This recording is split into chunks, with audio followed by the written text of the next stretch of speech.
அப்படியாவது போயிரு சாமி. அதே போல ஒன்றோடு ஒன்று புணர்ச்சியாயிருக்கும் மிருகங்க அதை வேட்டையாடக்கூடாது.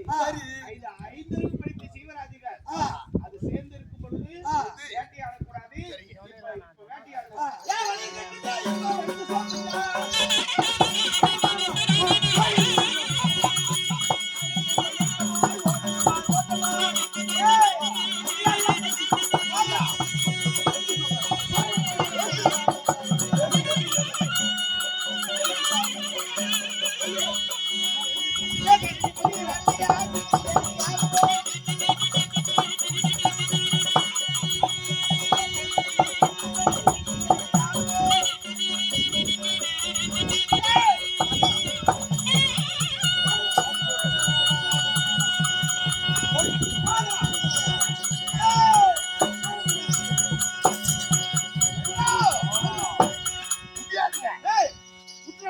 முடியாதுங்க.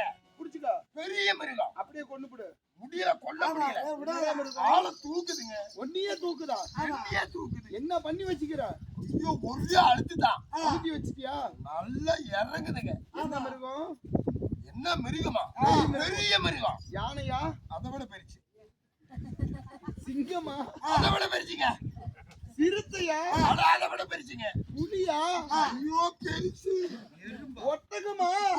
ஐயோ, அதை விட பெருசுங்க. காட்டு யானையாடா? அதை விட பெருசு. என்னத்தரா அடிச்ச? சுள்ள எறும்பு.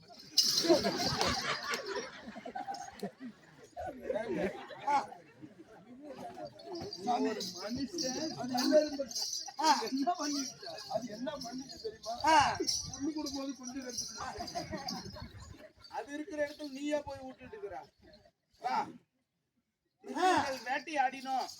நாம் வலையை கட்டி நாம் ஒரு திசையாக நின்று வேட்டையாடும் பொழுது நம் கைவானத்தால் மடிந்தது சில மிருகங்கள். ஆனா நம் கையிலே அகப்படாமல் தப்பி ஓடியது 8000 மிருகங்கள் இருக்கு. இன்று நாம் போய் விட்டோம். ஆனா இன்னைக்கு தப்பி ஓடிய மிருகங்க நாளைக்கு வந்து இந்த விவசாயத்தை எல்லாம் அதம் செய்யும். நீ தந்தையாருக்கு